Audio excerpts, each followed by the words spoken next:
प्रेम नगर का अंत न पाया,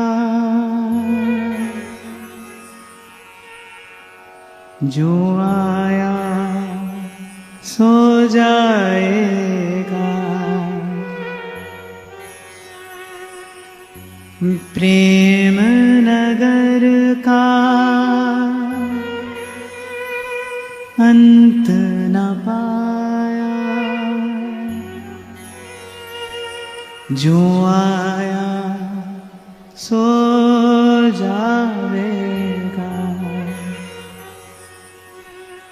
सुन मेरे साजन, सुन मेरे मीता,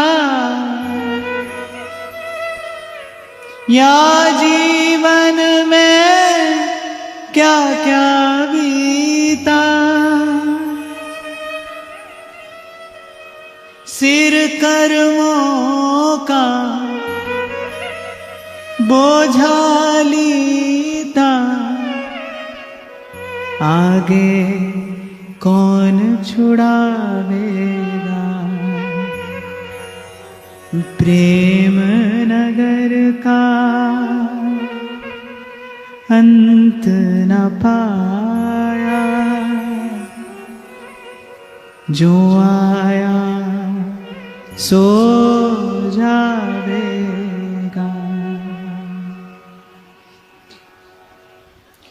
जिस वाणी का आश्रय लेकर हम चिंतन कर रहे हैं, कहने को तो ये अष्टादश सिद्धांत के पद हैं, पर इसमें त्याग भी है, इसमें वैराग भी है और इसमें अनुराग भी है। स्वामी जी ने जो कहा उसका चिंतन मनन और निधिध्यासन करने से जीव त्याग को भी उपलब्ध हो सकता है। त्याग किया नहीं जाता, त्याग चेतना के उस स्तर का नाम है जिसे उपलब्ध हुआ जाता है। जीव त्याग को भी उपलब्ध हो सकता है, वास्तविक वैराग्य का स्फुरण भी हो सकता है, और त्याग और वैराग्य से युक्त चित्त ही भगवद अनुराग को धारण करने योग्य होता है। उस अनुराग की प्राप्ति भी हो सकती है। विगत दिन भी हमने चर्चा की कि साधन की प्रक्रिया में जो सबसे महत्वपूर्ण है वो है अपने मन को उद्बोधन देना।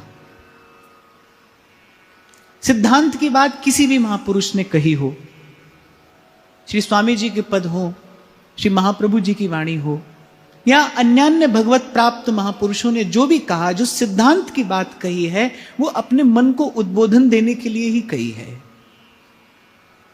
हमने चर्चा की कि बड़ी गाढ़ी तंद्रा है मन की, और जैसे एक दो बार आवाज लगाने से कोई नहीं जगता, थोड़ा प्रयास करना पड़ता है, ऐसा ही प्रयास अपेक्षित है। अच्छा, एक और बात, जो प्रमादी व्यक्ति होता है, आप देखो जाग कर भी, एक बार जग जाने पर भी उसे जैसे ही अवसर मिले वो सो जाता है। आप कभी किसी आलसी व्यक्ति को देखो, प्रमादी व्यक्ति को देखो, जग भी जाएगा ना, तो वो कहीं ना कहीं अवसर पाकर जैसे उसको मौका मिलेगा ना, वो फिर सो जाएगा। ऐसा ही मन है, ये जग भी जाए, एक बार आपको चेत हो जाए, आपको लगने लगे कि हाँ भाई ये संसार व्यर्थ है, भगवान का भजन ही सार है, ऐसा लगने लगे तो ये नहीं समझना कि कार्य पूरा हो गया, क्योंकि इसे जब अवसर मिलेगा ये उसी सुषुप्ति की ओर जाएगा, क्योंकि यही तंद्रा, यही सुषुप्ति इसके अभ्यास में, इसके स्वभाव में आ गई है। इसीलिए महापुरुष कहते हैं कि सतत करना होगा, सतत करना होगा। ये प्रयास हमको सतत करते ही रहना पड़ेगा, क्योंकि जैसे ही ये प्रयास शिथिल पड़ा, मन फिर उसी गाढ़ी निद्रा में सो जाएगा। आप देखिए, जब से हमने इस वाणी का चिंतन आरंभ किया, श्री स्वामी जी ने अनुराग की बात की, वृंदावन की रज की प्रीति की बात भी की, ये भी कहा हित तो कीजिए कमल नयन सो। देखो, अगर आप इन सिद्धांत के पदों का क्रम देखोगे ना, अपने मन को जगाते हैं, अपने मन को जगाते हैं, फिर अपने मन से कहते हैं हित तो कीजिए कमल नयन सो, जा हित आगे और हित लागे फीको। और फिर अपने मन को जगाते हैं, फिर कहते हैं मन लगाए प्रीत कीजिए कर करुआ सो, कुंजन दीजिए सोहनी। फिर अनुराग की बात करते हैं, और उसके बाद फिर वही उद्बोधन का पद, फिर वही उद्बोधन के शब्द। ये कहीं ना कहीं एक संकेत करता है कि एक बार जाग भी जाए मन, तो यदि आपने अपने प्रयास को शिथिल हो जाने दिया तो मन फिर उसी निद्रा में जाएगा, फिर सो जाएगा मन। फिर जो वो भजन का भाव है, आप देखोगे, आपने अनुभव किया भी होगा कि वो जो भजन के भाव का वो जो आवेश होता है वो हमेशा एक सा बना नहीं रहता है। कभी कभी तो आपको लगता है आपके भीतर कि इतनी शक्ति है आप में कि आप सब छोड़कर चल देंगे और अब भजन ही करेंगे। अब खबर नहीं, पर मैं अपना अनुभव आपको बता रहा हूं। कभी कभी मन ऐसा होता है कि बस अब सब एक और रख के और अब केवल भजन ही करेंगे, लेकिन देखा जाता है कि वो जो आवेश होता है वो सदा एक सा बना नहीं रहता है, वो शिथिल पड़ जाता है। क्यों शिथिल पड़ता है? सत्संग के अभाव में शिथिल पड़ता है। इसके कान में ये संतों के शब्द आपको फूंकते रहना पड़ेगा, मन के कान में ये संतों के शब्द फूंकते रहना पड़ेगा। इसीलिए आपको उस दिन मैंने निवेदन किया, सुनिए फिर अपने मन को सुनाइए। श्रवण की प्रक्रिया तभी पूरी होगी। केवल यहां बैठकर सुनना यही श्रवण मात्र नहीं होगा, यहां से सुनकर फिर अपने मन को सुनाइए, तब श्रवण पूरा होगा। बड़ा अद्भुत वाक्य उपनिषद में मिलता है, आत्मा अरे वाह द्रष्टव्य। बोले वो जो है, वो जिसे जैसे गायत्री तत्सवितुर्वरेण्यम कहकर संबोधित करती है, वो जो है, वो जो अनिर्वचनीय है, मन वाणी से जिसका स्पर्श नहीं किया जा सकता, वो जो सच्चिदानंद है। उपनिषद कहता है अरे वाह द्रष्टव्य, बोले वो देखा भी जा सकता है। ऐसा नहीं कि केवल उसकी बात ही की जा सकती है, उसे देखा भी जा सकता है। पर कैसे देखा जा सकता है? श्रोतव्य, मंतव्य, निधिध्यासितव्य, सुनकर फिर मनन किया जाए। मनन अर्थात अपने मन को सुनाइए, यही मनन है। मनन का अर्थ क्या है? जो सुना है वो अपने मन को सुनाइए। और ये जो निवेदन मैंने आपको किया ना, एक बार मन जगा, भजन करने लगा, बहुत अच्छी बात है, पर जैसे ही आपने सत्संग छोड़ा मन फिर सोने लगेगा, भजन भावना फिर शिथिल पड़ने लगेगी। और नहीं तो इतना तो अवश्य ही होगा कि आप किसी मार्ग पर चलते और किसी मार्ग पर पहुंच जाएंगे। उस दिन भी मैं आपको कह रहा था ना, भक्ति में जब दंभ और पाखंड आ जाता है, क्यों आता है? सत्संग के अभाव में आता है। मैं बड़ी क्षमा याचना पूर्वक कहूंगा कि मैंने देखा है, मैं देख रहा हूं कि कभी कभी किसी को ऐसा लगता है कि अब तो हम ऐसे भजन भाव में रम गए, अब कहने सुनने की आवश्यकता क्या है? अब कहने सुनने की कोई आवश्यकता नहीं, अब तो बस हम भजन कर रहे हैं। पर मुझे ऐसा लगता है, देखो कोई समर्थ हो तो उसकी बात वो जाने, पर मुझे ऐसा लगता है अस्मदादि जो साधारण जीव हैं, जिनकी बड़ी साधारण सी योग्यता है, और बस श्री जी की कृपा की बयार में बहकर हम यहां तक आ गए हैं, हमको जीवन भर एक दृढ़ व्रत अपने जीवन में धारण करना चाहिए कि साधु संगति अनुदिन राती। ये हमारे आचार्य की आज्ञा है। भक्ति कर दीप प्रेम कर बाती, और साधु संगति कर अनुदिन राती, नहीं तो मन फिर सोएगा। तो सत्संग से मन को जगाए रखना है। और फिर मन को उद्बोधन में एक शब्द बोध है, जो शब्द है ना उद्बोधन माने बात करना, किसी को लक्ष्य करके बात करना। तो उद्बोधन में एक शब्द बोध है, अपने मन को बोध कराना कि जो प्राप्त करने आए हैं वो अभी प्राप्त नहीं हुआ है, इसलिए कार्य पूरा नहीं हुआ, तो किस प्रकार विश्राम किया जा सकता है, किस प्रकार विश्राम पाया जा सकता है। और बहुत बार हमने चर्चा की, भाई तन को कितनी भी सुविधा दे दो, तन को कितनी भी सुविधा दे दो, लेकिन सुखानुभूति तो मन ही कराता है ना। सुखानुभूति तो मन की होती है। कितनी भी सुविधा आपके तन के पास हो, लेकिन यदि मन में राग द्वेष है, यदि चित्त अशुद्ध है, तो विश्राम कैसे हो सकता है? बिना विश्राम पाए विश्राम की अनुभूति होगी कैसे? और विश्राम महापुरुषों ने कहां पाया? जब गोस्वामी जी कहते हैं अब पायो महाविश्राम। यही बात कबीर कहते हैं, प्रेम नगर का अंत न पाया। अर्थात जहां से तू आया है, जब तक वहीं नहीं पहुंचा तब तक विश्राम नहीं है, तब तक आराम नहीं है। तब तक तो कह रहे हैं जो आया त्यों जाएगा। और फिर अपने मन से कहते हैं सुन मेरे साजन सुन मेरे मीता, मीत कहते मित्र को। अभी उस दिन में मैं आपसे कह रहा था कि देखो सदगुरु मिल जाए फिर अपने ही मन के जैसा कोई मित्र नहीं है, और सत्संगति के संस्कार के अभाव में मन के ही जैसा कोई शत्रु भी नहीं है, मन के ही जैसा कोई मित्र भी नहीं है। गुरु मिले तो फिर यही सबसे बड़ा मित्र है, परम मित्र है, सच्चा मित्र है। और सत्संग ना हो तो भाई मन के जैसा कोई शत्रु नहीं है। फिर सब उत्पात करा देता है, सब अनर्थ करा देता है, यही अपना मन, यही अपना मन।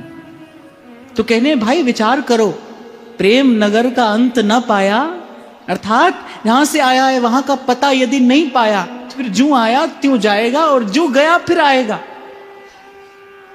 अपने मन से कह रहे हैं सुन मेरे साजन, सुन मेरे मीता, और या जीवन में क्या क्या बीता, कितनी बार सुख दुख देखा, कितनी बार सुख दुख देखा। देखो ठोकर लग जाना कोई बड़ी बात नहीं है। ऐसा नहीं कि आंख वाले को ठोकर नहीं लगती, आंख वाला भी तो गिरता है, गिर जाता है, असावधान होता है गिर जाता है, भूल हो जाती है गिर जाता है।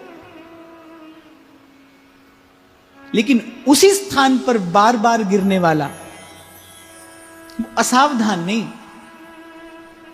उसे तो कहते हैं आंख का अंधा है। एक ही बात पर, एक ही स्थान पर बार बार गिरे, बार बार उसका पतन हो, तो एक बार भूल हो जाना बड़ी बात नहीं, गिर जाना बड़ी बात नहीं, पर गिरकर संभलिए। जब जब जब संसार के दुख को बहुत निकट से अनुभव करते हो, उसकी विस्मृति मत होने दीजिए। मैं देखता हूं कि व्यक्ति बहुत जल्दी दुख को भूल जाना चाहता है, ये बड़ी भूल है। श्रीमद् भागवत का जो प्रसंग है, माता कुंती भगवान से कहती है कि हमारे जीवन में दुख बना रहे। वस्तुतः वो ये नहीं कह रही है दुख बना रहे, वो कह रही वो स्थिति बनी रहे जिसमें आपका स्मरण होता है, वो स्थिति बनी रहे जिसमें आपका सुमिरन होता है। क्योंकि हमने देख लिया बहुत सुख आता है ना तो आपकी विस्मृति हो जाती है, वो एक ऐसी बयार बहती है कि हम बहकर आपके चरणों से दूर कहीं और चले जाते हैं। और ऐसा ही है भाई, आज के पद में श्री स्वामी जी यही बात कह रहे हैं।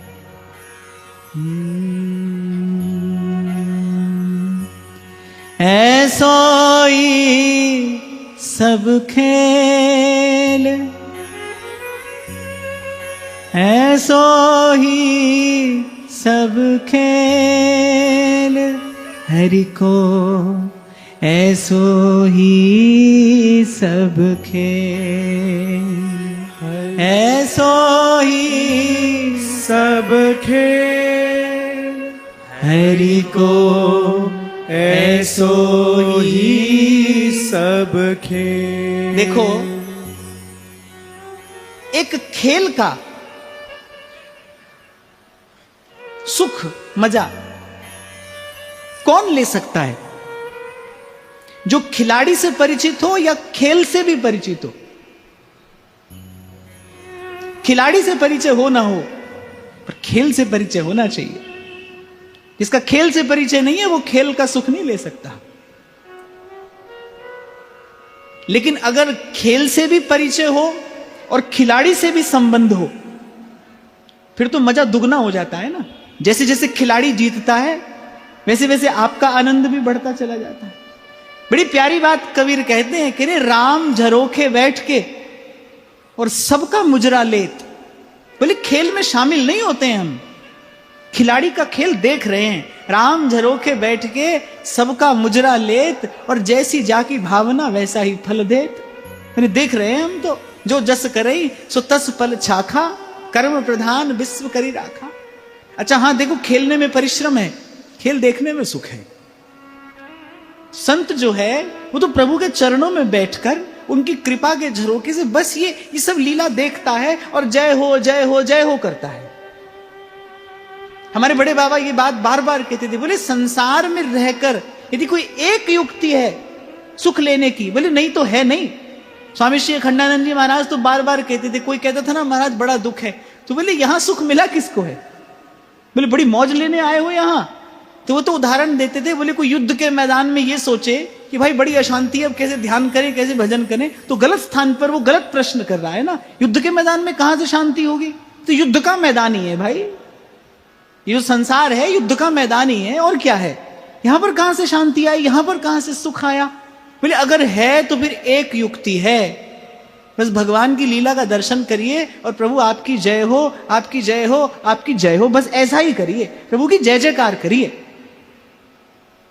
हमें ऐसे भी वाह वाह और हमें वैसे भी वाह वाह। जो हो रहा है, जैसा हो रहा है, जब हो रहा है, बस उसके मूल में एक भगवत इच्छा का दर्शन करके, उसके मूल में एक भगवत इच्छा का अनुभव करके यहां सुखी रहा जा सकता है, यहां थोड़ा चैन से रहा जा सकता है, यहां शांत रहकर अपना कार्य किया जा सकता है। नहीं तो स्वामी जी कहते हैं, ऐसो ही सब खेल हरि को, ऐसो ही सब खेल, ऐसो ही सब खेल हरि को, ऐसो ही सब खेल। मृग तृष्णा जग व्याप रयो है, मृग तृष्णा जग व्याप रयो है, कहूँ बिजोरो न बेल, कहूँ बिजोरो न बेल, हरि को ऐसो ही सब खेल, हरि को ऐसो ही सब खेल। मृग तृष्णा जग व्याप रयो है, कहूं बिजोरो न बेल। बिजोरो माने बीज, बेल माने बेल। बीज भूमि के नीचे होता है, बेल ऊपर की ओर जाती है। बिजोरो न बेल कहने का तात्पर्य है इसके ऊपर नीचे, इसके आगे पीछे क्या है, कैसा है, बोलिए जानने का व्यर्थ प्रयास मत करिए। ये अनंत की बनाई सृष्टि है और अनंत रूप रूपाय विष्णवे प्रभु विष्णवे। महापुरुषों ने इसमें पढ़कर समय नहीं गंवाया है। हमारे महाप्रभु जब कहते हैं ना, अलम विषय वार्तया नर्क कोटि विभत्सया, और फिर कह रहे वृथा श्रुति कथा श्रमो बत विभेवी कैवल्यतः। पूर्व में स्वामी जी ने भी कहा, बोले सो तो है सब हारन, ये प्रपंच की बात क्यों करिए। अब देखो पंडित लोग क्या होता है ना, वो लगे रहते हैं इसी में, संसार का आदि क्या है, कैसे संसार बना, किन किन तत्वों से संसार बना, संसार में क्या हुआ क्या। अरे चिंतन तो संसार का ही हो रहा है ना। प्रभु की बात करिए, प्रभु की चर्चा करिए, प्रभु का नाम स्मरण करिए, प्रभु का लीला चिंतन करिए। इसका अंत न किसी ने पाया और न कभी कोई पाएगा। कई बार मैंने यहां पर चर्चा की, भाई ऐसे गुण दोष से बना संसार है, और सतयुग में भी कलयुग जैसी घटना घट जाती है। देखा जाता है सतयुग है पर कलयुग जैसी घटना घट रही है, कलयुग में कभी कभी सतयुग सा दर्शन होने लगता है। तो सब क्या है, सब हरि की लीला है। भक्त सुखी रहता है जो हो रहा है, जहां हो रहा है, जैसा हो रहा है। उसकी दृष्टि कभी किसी पर नहीं है, उसकी दृष्टि केवल कर्ता पर है। करने वाला कौन है, उस पर दृष्टि रख के देखो। कन्हैया दधी का भांड तोड़ दे तो भी मैया के हृदय से वात्सल्य की धारा ही फूटती है। श्री ठाकुर जी मैया की गोद में आकर मैया के कपोल का स्पर्श करके कपोल पर चुम्बन दे रहे हैं। क्या भाग्य है मैया का। श्री सुखदेव जी महाराज ने तो यशोदा मैया को दूर से दंडवत प्रणाम कर दिया है कि आपके विषय में कुछ कहा नहीं जा सकता। आपका क्या भाग्य है, उसके लिए कुछ कहा नहीं जा सकता। आप जैसी तो आप ही हैं। पर आप देखो मैया कैसी है, लाला गोद में बैठा है, मैया भी दुलार रही है, लाला भी दुलार रहा है। मैया के हृदय में तब भी वात्सल्य की धारा फूटती है। और कन्हैया बड़ा चपल है, बड़ा चंचल है, घर के ही सब दधी के भांड तोड़ देता है। मैया कुछ भी ऊपर से दिखाए पर मैया के हृदय से तब भी वात्सल्य की धारा फूटती है। ऐसे भक्त जो है ना, वो कभी भगवान की लीला में दोष दर्शन नहीं करता। जो हो रहा है कुछ भी, पूर्व भी हमने बड़े विस्तार से चर्चा की, भाई या तो स्वयं को कर्ता मान लो, स्वयं को कर्ता मानो तो फिर भोगो भी और भुगतो भी।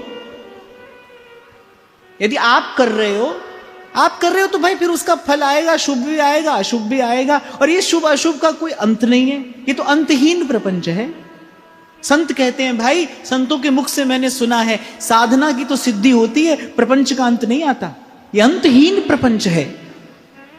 सुनी तो है आपने और मैंने प्रलय की बात, क्या होता है वो सब बातें कहने और सुनने से, क्या होता है वो सब कहने और सुनने से? भाई आप और मैं तो सत्य यही है कि अनंत अनंत काल से भटक ही रहे हैं।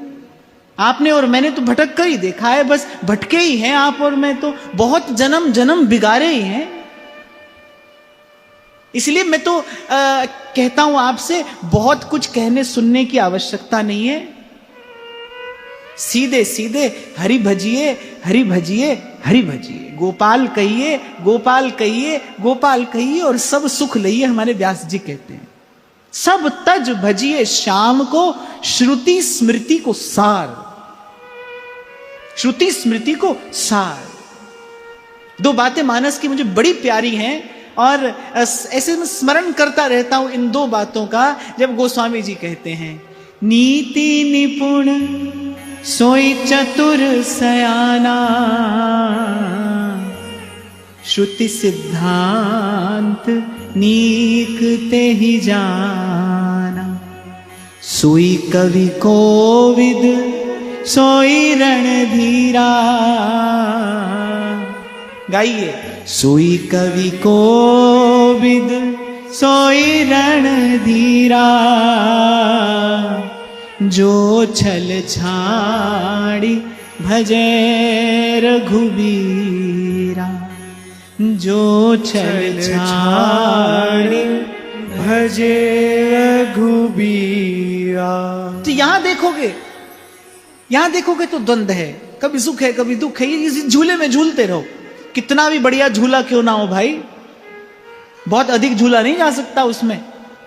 हमारे यहां जब श्री राधा वल्लभ लाल झूले पर विराजमान होते हैं, हरियाली तीज के दिन जब श्री जी झूले पर विराजते हैं तो खूब झूलते हैं, खूब झूलते हैं, लेकिन जैसे पूर्णिमा का दिन आता है ना तो श्री जी कहती है, लाल मोरी पिंडली पिरान लगी, कहते हैं ना, मैंने बस आप झूले से उतर जाइए, लाल मोरी पिंडली पिरान लगी। झूला कितना भी सुखद क्यों ना हो, पर भाई जब तक वो झूल रहा है थोड़ी देर का सुख तो है, पर सदा सदा उस पर बैठे नहीं रहा जा सकता। ऐसे ही जब तक संसार की ओर देखो तब तक तो सुख दुख का झूला है, सुख दुख का झूला है, पर सदा इस पे बैठे नहीं रहा जा सकता भाई। तो स्वामी जी कह रहे हैं कि भाई ये तो ऐसा है, मृग तृष्णा जग व्याप रहे हो, कहूं बिजोरो ना बेल, बोले इसका कोई आदि अंत नहीं मिलता, कोई आदि अंत नहीं मिलता। आप देखो शास्त्रों पुराणों का आप चिंतन करो, आपको कैसी कैसी विचित्र विचित्र बातें पढ़ने को मिलेंगी। अरे कभी कभी तो ऐसा होता है कि मन भ्रमित हो जाता है। भगवान शंकराचार्य तो कहते हैं, शब्द जालम महारण्यम चित्त भ्रमण कारणम, मन भ्रमित हो जाता है, उस जंगल में जाकर खो जाता है कहीं। तो इसका आदि अंत कभी किसी को मिला नहीं, किसी ने पाया नहीं, बस अपनी थोड़ी सी बुद्धि, थोड़ी सी सामर्थ्य का विचार करते हुए, जिस दिन हमने चर्चा आरंभ की मैंने आपको निवेदन किया था कि प्रभु की सामर्थ्य को भी जानना है और अपनी असामर्थ्य को भी ध्यान में रखना है। हम कितने अल्पज्ञ हैं ये भी भूलना नहीं है, हम कितने असमर्थ हैं। पानी केरा बुदबुदा और मानुष की जात, हमारा अस्तित्व क्या है, हमने अपनी क्षुद्र सी सामर्थ्य का भी स्मरण करना है। तो जो बुद्धिमान है, जो विवेकी है, जो सार ग्रहण करना जानता है, वो तो कहता है भाई प्रभु ने कृपा करके इस संसार में मनुष्य बनाकर भेज दिया, अब केवल एक कार्य है, और वो एक कार्य क्या है, हरि का नाम जपो मेरे भैया, हरि का नाम जपो मेरे भैया, इसमें बरस महीना क्या, हरि नाम नहीं तो जीना क्या, हरि नाम नहीं तो जीना क्या। कलयुग के आरंभ में जब महाराज परीक्षित कलयुग को दंड देने को उद्यत हुए, और वो समर्थ थे, दंड दे सकते थे, यदि वो चाहते तो कलयुग नहीं आता, वो समर्थ थे, उनके तेज के सन्मुख कलयुग त्राहिमाम त्राहिमाम करने लगा। पर महाराज परीक्षित ने विचारा कि इसमें सब दुर्गुणी है, ये विकारों का पुंज ही है, पर इसमें एक बहुत बड़ा गुण है, इसमें भगवत प्राप्ति बड़ी सरलता से हो सकती है, इसमें प्रभु बड़ी सरलता से मिल जाएंगे, बस हरि का नाम जपो मेरे भैया। तो भाई संतों ने, भक्तों ने, बुद्धजनों ने खिलाड़ी के खेल को समझा, उन्होंने देखा कि ये क्या है, खेल है प्रभु का। जैसे आप कभी किसी को कह देते हो ना, बोले चिंता की बात नहीं, ज्यादा सीरियसली मत लो, तो ऐसे ज्यादा सीरियसली मत लो, खेल है भाई ये, उसने पसारा है, वो कब समेट लेगा कहा नहीं जा सकता, खेल है। यही बात स्वामी जी कह रहे, हरि को ऐसो ही सब खेल, वो खिलाड़ी है और ये खेल है। यदि खेल का मजा लेना है तो फिर खिलाड़ी के खेल को समझिए। देखो मैं देखता हूं कि जैसे क्रिकेट का खेल देखने वाले जो लोग होते हैं, वो खिलाड़ी की विशेषता से परिचित होते हैं, माने इस खिलाड़ी की विशेषता क्या है, वो सब उसके दांव पेच जानते हैं तो फिर खेल का आनंद भी लेते हैं। अब मेरे जैसा व्यक्ति क्रिकेट देखने बैठ जाए, 2 मिनट में नींद आ जाती है, ना बिना खेल से परिचय ना खिलाड़ी से परिचय। तो मैं वही विचार के कह रहा था, खेल खिलाड़ी से परिचय ना हो फिर खेल का कोई सुख नहीं है। ऐसे ही संतों ने खिलाड़ी के खेल का परिचय पाया है, खिलाड़ी की कृपा से खेल समझा और फिर कहा कि हरि को ऐसो ही सब खेल। भाई इसमें बहुत ज्यादा विचार करने की आवश्यकता नहीं है। विचार करने की बात क्या है, श्री कृष्ण चरणाम्बोज सत्यमेव विजानता, विचार करना है प्रभु का करिए। श्रीमद वल्लभाचार्य महाप्रभु ने सूरदास जी से यही कहा ना, जब बहुत सूरदास जी कहने लगे ना, अपनी बात कहने लगे कि मैं ऐसा हूं मैं वैसा हूं, अरे सूरदास जी ने कहा पतितन को नायक पतितन को राजा। वल्लभाचार्य महाप्रभु ने कहा अरे अब बस करो, कुछ ठाकुर जी की बात करो, ये बात बार बार क्या कहनी। फिर कह रहे मृग तृष्णा। मृग तृष्णा किसे कहते हैं, वो प्यास जो कभी बुझी नहीं। रामधारी सिंह दिनकर रश्मि रथी में लिखते हैं, मुझे ठीक से पंक्तियां तो स्मरण नहीं है पर बड़ी प्यारी पंक्तियां हैं। वो कहते हैं कि पर देखो अद्भुत ये नियम संसार में चलता है। वो कहते बड़ी विचित्र बात है, पर देखो ये अद्भुत नियम जगत में चलता है। बोले भोगी सुख भोगता तपस्वी और अधिक जलता है, भोगी सुख भोगता तपस्वी और अधिक जलता है। और कह रहे हैं हरियाली है जहां, जलद भी उसी देश के वासी। बोले जहां खूब हरियाली है वर्षा भी वहीं अधिक होती है। बोले हरियाली है जहां, जलद भी उसी देश के वासी, और मरु की भूमि देखो बेचारी रहती प्यासी की प्यासी। वहां जबकि आवश्यकता है वर्षा की, मरुभूमि में अवश्य वर्षा नहीं होती। और कह रहे हैं हरियाली है जहां, जलद भी उसी खंड के वासी। पर अंत में क्या है, बोले हरि को ऐसो ही सब खेल। तो महापुरुषों ने इस संसार रूपी समस्या का जो समाधान पाया है ना, वो समाधान अपनी बुद्धि से नहीं पाया है। मैं निवेदन आपको यह करना चाह रहा हूं कि जो जगत रूपी समस्या का समाधान है अपनी बुद्धि से नहीं पाया जाता, ये रचनाकार के चरणों में समर्पित होकर पाया जाता है। यहीं पर सब लोगों ने आकर शांति पाई है, विश्राम पाया है। भाई प्रभु की लीला है। आप देखिए श्रीमद महाप्रभु का ये वाक्य इसी ओर संकेत करता है, जब महाप्रभु कह रहे राधापि साधारणी भूता काल गति क्रमेण वलिना हि दैव तुभ्यम नमः। इस काल की गति को नमस्कार है भाई, इस काल की गति को नमस्कार है। इससे कोई नहीं जीत पाया और इससे किसी को जीतने का प्रयास नहीं करना चाहिए। इस काल की तीव्रता, इसकी कठोरता का विचार करके काल के सदुपयोग की चेष्टा जीव को करनी चाहिए। नहीं तो कह रहे मृग तृष्णा जग व्याप रहे हो। मृग तृष्णा माने वो प्यास जो कभी बुझती नहीं, उसे कहते मृग मरीचिका। जैसे मरुस्थल में होता है ना, जल का आभास होता है, प्यासा व्यक्ति दौड़ता जाता है कि बस वो रहा जल, जलाभास है, वहां जल नहीं है, जल का आभास। ऐसे कह रहे संसार में सुखाभास है, सुख नहीं सुख का आभास है। आपको लगेगा कि सुख है, थोड़ा वहां निकट पहुंचो, थोड़ा बार निकट पहुंचो, देखो वहां पर क्या है। अब ब्याह से पहले आदमी कितना खुश होता है, ब्याह है ब्याह है, अरे अड़ोसी पड़ोसी नाते रिश्तेदार सब खुश हो जाते हैं। अब होने के बाद क्या होता है, अब भगवान की कृपा से हम तो नहीं जानते, आप तो सब जानते हैं। ऐसे ही मृग मरीचिका है, ऐसे दिखाई देता है सुख है सुख है, जैसे वहां निकट पहुंचो कुछ और है। मीराबाई तो अपने एक पद में कहती है, जैसे जेठ के महीने में प्यासा कुकर, जेठ के महीने में जैसे प्यासा कुकर हांफता, जीभ बाहर निकाले एक द्वार से दूसरे द्वार पर जाता है, लेकिन कहीं ठौर नहीं पाता, उसे कहीं चैन नहीं मिलता। बोले ऐसी जीव की दशा है, ऐसी जीव सुख के लोभ में दर दर भटकता है, पर कहीं सुख नहीं पाता। अरे महापुरुष तो गा गा कर बता रहे हैं आपको, मुझे व्यास राधिका रमण बिन कहूं न पायो सुख, डारन डारन में फिरो पातन पातन दुख। सार की बात है भाई, राधा वल्लभ के गुण गाए ले, राधा वल्लभ के गुण गाए।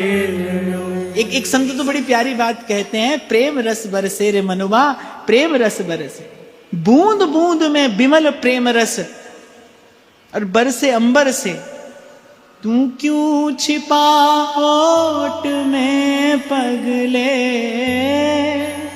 तू क्यों छिपा ओट में पगले, भीजन के डर से रे मनवा, प्रेम रस बरसे रे मनवा। अमृत की धारा बह रही है। कह श्री हरिदास हित कीजे बिहारी सो, और निभाए जाने जी को।